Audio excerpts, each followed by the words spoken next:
अस्सलामुअलैकुम। आप देख रहे हैं मेरा YouTube channel cooking with Nazia Azmat. आज मैं फिर हाज़िर हूँ एक न्यू रेसिपी के साथ, जिसे बनाना इंतहाई आसान है। अगर आपके फेस पर फ्रैकल है, पिगमेंटेशन है, अनइवन स्किन है या आपका कंप्लेक्शन डल है, तो ये रेसिपी आपके लिए।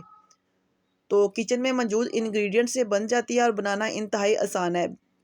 जिसके लिए मैंने ले लिया है 1 टेबल स्पून हल्दी, जो होममेड हल्दी होती है, बाज़ार से मतलब मार्केट से मिलती है हल्दी, वो अदरक की तरह उसे मैंने पीस कर पाउडर बना लिया है। और हम मतलब कि खुद घर में हल्दी बनाकर यूज़ करते हैं। तो इसमें मैंने ऐड कर दिया है 2 टेबल स्पून भर के मुल्तानी मिट्टी। मुल्तानी मिट्टी आप किसी भी ब्रांड की यूज़ कर सकते हैं। और अब हम इसमें यूज़ करेंगे थर्ड हमारा इंग्रेडिएंट, जिसके बेशुमार फ़ायदे हैं। बेसन 3 टेबल स्पून मैंने बेसन लिया है, 1 टेबल स्पून हल्दी और 2 टेबलस्पून मुल्तानी मिट्टी और 3 टेबलस्पून बेसन। अच्छे से हम इसको मिक्स करेंगे ताकि तमाम इंग्रेडिएंट जो हैं वो आपस में अच्छे से यकजान हो जाएँ। अच्छे से इसकी मिक्सिंग करेंगे। मिक्सिंग करने के बाद ये 7 डे तक आप यूज़ कर सकते हैं। इस तरह आप पाउडर बनाकर किसी भी एयर टाइट कंटेनर या जार या डिब्बी जो भी आपके पास अवेलेबल हो, आप उसमें भरकर रखें। जितना आपको रिक्वायर्ड हो उसके मुताबिक निकालें और यूज़ करें। मेक श्योर कि आप जिस भी बर्तन में या बॉटल, डिब्बी या जार जिसमें भी आप इसको सेव करके रखें, वो बिल्कुल ड्राई होना चाहिए। और जिस कटोरी में हम बना रहे हैं वो भी बिल्कुल ड्राई होना चाहिए, चम्मच भी बिल्कुल ड्राई होना चाहिए। तो तमाम चीज़ें बिल्कुल ड्राई होनी चाहिए। अच्छे से इसकी मिक्सिंग करने के बाद इसकी लुक कुछ इस तरह आ गई है। तो माशाल्लाह इसके बेशुमार फ़ायदे हैं। आप इसको यूज़ करके देखिए, पहली दफ़ा के यूज़ में ही आपको वाज़िया फ़र्क नज़र आएगा। तो इस तरह की मैंने एक डिब्बी ले ली है, उसमें मैं इसको भर के रख दूँगी और इस तरह हम इसको सेव करेंगे। और मैं अब आपको बताऊँगी कि इसको यूज़ हमने किस तरह करना है। वीडियो को फुल वॉच कीजिएगा ताकि आपको आज की रेमेडी अच्छे से समझ आ जाए कि हमने इसको किस तरह महफूज़ करना है और किस तरह यूज़ करना है। तो इस तरह हम इसको ढक्कन टाइट करके रख देंगे। जब हमें चाहिए हो, जब ज़रूरत हो, तो हम इसे निकालेंगे और यूज़ कर लेंगे। इसको हमने जार में बनाकर रख लिया है। अब मैं एक कटोरी लूँगी और इसमें हम ऐड करेंगे जितना हमें चाहिए। अगर फेस पे लगा रहे हैं तो उसके मुताबिक लेंगे, बाजुओं पर, हाथ पर, उसके अकॉर्डिंग आप लेंगे।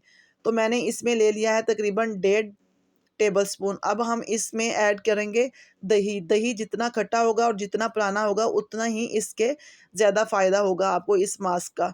और दही में लैक्टिक एसिड होता है, और जो बेसन और जो मुल्तानी मिट्टी और हल्दी यूज़ की है, तो उसके आप फ़ायदों से बाखूबी आगाह होंगे कि उसके बेशुमार फ़ायदे हैं। तो इस तरह अच्छे से इसकी मिक्सिंग करेंगे और उसके बाद हम जब अच्छे से इसकी मिक्सिंग हो जाएगी तो हम इसको अपने फेस पर लगाएँगे। और जब हम इसमें दही ऐड कर देंगे तो हम इसको फिर रखेंगे नहीं, हम इसको 10-15 मिनट के अंदर इस्तेमाल कर लेंगे। आधा घंटे तक रख सकते हैं, मतलब 1 दिन में जो बनाया वो 1 दिन में ही यूज़ करेंगे। तो इस तरह किसी ब्रश या फिंगर की मदद से आप लगाएँगे अपने फेस पर। 1-2 मिनट के लिए इसे हल्के-हल्के हाथों से मसाज करेंगे। इससे आपकी जो जितनी भी डेड स्किन होगी, डेड सेल होंगे ना, डेड स्किन निकल जाएगी और आपकी स्किन बहुत अच्छी होगी और बहुत ग्लो करेगी और इससे कल कम्प्लेक्शन बहुत गोरा होगा आपका। तो 7 डे का चैलेंज है, आप 1 दिन में ही यूज़ करके देखिए, आपको बहुत फ़र्क नज़र आएगा।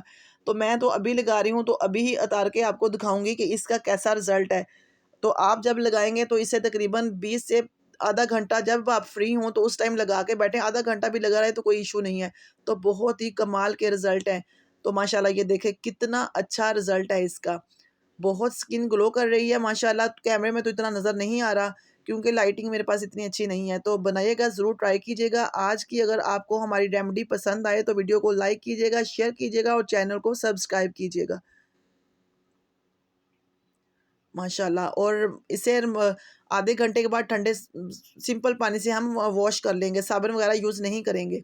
तो माशाल्लाह बहुत ही अच्छे कमाल के रिज़ल्ट हैं। बनाइएगा, ज़रूर ट्राई कीजिएगा। मुझे दीजिएगा इजाज़त। मिलेंगे एक न्यू रेसिपी के साथ इंशाल्लाह।